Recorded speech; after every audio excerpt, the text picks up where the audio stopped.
আবুল আহাব এবং তার স্ত্রী উম্মু জামিল এই দুজনই সবচেয়ে বেশি অস্থিরতা করেছে বা সবচেয়ে বেশি পেরেশানি রেখেছিল রাসূলুল্লাহ পাক সাল্লাল্লাহু আলাইহি ওয়াসাল্লামকে। এবং আবুল আহাব যে কাজটা করতো সেটা হচ্ছে তার সাথে বিভিন্ন অত্যাচার, কথার মাধ্যমে তাকে বিভিন্ন রকম মানসিক যন্ত্রণা সেগুলো দেওয়ার চেষ্টা করত। এবং তার স্ত্রী করত মিথ্যা প্রোপাগান্ডা বা গুজব ছড়াতো এবং তার মাধ্যমে এটা বোঝানোর চেষ্টা করতো যে রাসূলুল্লাহ পাক সাল্লাল্লাহু আলাইহি ওয়াসাল্লাম বা তাদের ভাষায় মোহাম্মদ হচ্ছে একজন প্রতারক, নাউজুবিল্লাহ। তো সেই জায়গা থেকে আমি আজকে এই কথাটা বলার চেষ্টা করছি এই কারণে যে আমাদের সমাজের ব্যবস্থাটা এতটাই খারাপ হয়ে গেছে যে আপনি মিথ্যা বলছেন বা মিথ্যা প্রচার করছেন সেটাকে খুব স্বাভাবিকরণ করা হচ্ছে বা একদম খুব স্বাভাবিক। আমি যদি একদম এক্সাম্পল হিসেবে দিই, দেখেন এখন সোশ্যাল মিডিয়ার যুগ, কিভাবে মিথ্যাগুলো ছড়ানো হয়।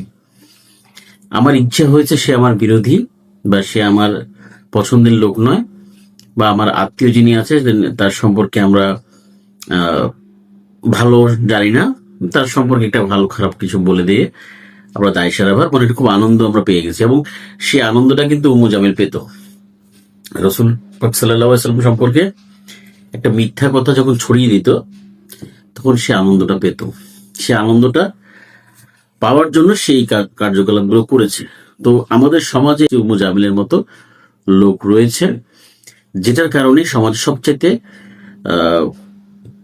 অশান্তির কারণ। যেমন আল্লাহ এত জালেমদের পৃথিবীতে উদাহরণ দিয়েছে বিভিন্ন সূরাতে, কিন্তু এই জালেম তার জন্য স্পেশালি একটি সূরা নাযিল করেছে যে তার কি পরিণতি হবে, তার কর্মকাণ্ড কি এবং তার পরিণতি কি হবে সবগুলো বিশ্লেষণ করার মাধ্যমে।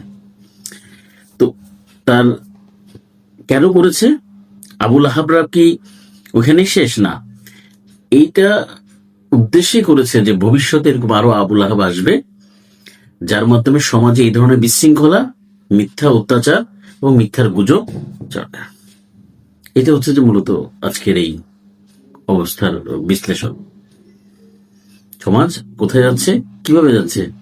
এই আবুল আহাবরা এখনো জেগে আছে, জেগে থাকবে, যার মাধ্যমে আমাদের সমাজ নষ্ট হবে।